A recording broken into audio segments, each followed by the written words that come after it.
નમસ્કાર, બેનિફિટ બુલેટિનમાં આપનું સ્વાગત છે. આપની સાથે હું છું ભાર્ગવી. ફટાફટ નજર કરીએ આજના મહત્વના સમાચારો પર. હવામાન વિભાગે આગામી 7 દિવસ વરસાદને લઈને આગાહી કરી છે.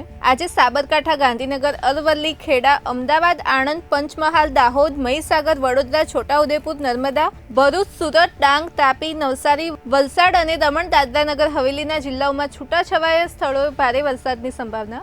જ્યારે આગામી 4 દિવસ ગુજરાતના મોટાભાગના વિસ્તારોમાં ગાજવીજ સાથે હળવાથી મધ્યમ વરસાદની શક્યતા. અમદાવાદમાં ઓટો રિક્ષા ચાલકો સામે પોલીસ કાર્યવાહીનો મામલો હડતાળ સુધી પહોંચ્યો. પોલીસ દ્વારા રિક્ષા ચાલકોને ખોટી રીતે હેરાન કરાતા હોવાનો આક્ષેપ. ઓટો રિક્ષા યુનિયનને રાતે 12 વાગ્યાથી હડતાળ શરૂ કરી, જેના કારણે સામાન્ય લોકોને ભારે હાલાકીનો સામનો કરવો પડી રહ્યો છે. આઈટી 2.0 આધુનિકરણ પ્રોજેક્ટ હેઠળ ગુજરાતની તમામ 8,884 પોસ્ટ ઓફિસમાં એડવાન્સ પોસ્ટલ ટેકનોલોજી 2.0 લોન્ચ કરવામાં આવી. પોસ્ટ માસ્ટર જનરલ કૃષ્ણકુમાર યાદવે જણાવ્યું કે ભારત પોસ્ટ ઓફિસને વધુ સ્માર્ટ અને ડિજિટલ બનાવવા માટે સતત કામ કરી રહ્યું છે.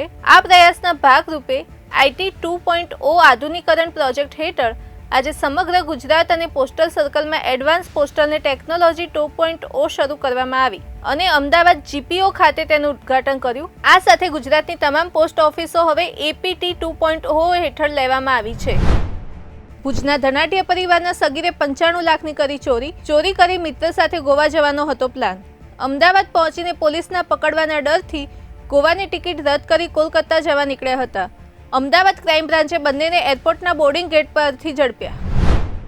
બાબા બર્ફાનીના દર્શન થાય તે પહેલા જ વડોદરાના અમરનાથ યાત્રિક મહેશભાઈ ઉત્તેકરનું મોત. તેઓ અમરનાથ ગુફાથી માંડ 20 પગથિયા દૂર હતા ત્યાં જ પડીને બ્રેઇન હેમરેજ થઈ ગયું. તેમને તાત્કાલિક શ્રીનગર સિવિલ હોસ્પિટલમાં સારવાર માટે ખસેડ્યા, જ્યાં તેઓ કોમામાં સરી ગયા અને 10 દિવસ સુધી આઈસીયુમાં સારવાર બાદ મોત થયું. આ હતા અત્યાર સુધીના મહત્વના સમાચાર. આવા સમાચારોની અપડેટ માટે જોડાયેલા રહો બેનિફિટ ન્યૂઝ સાથે.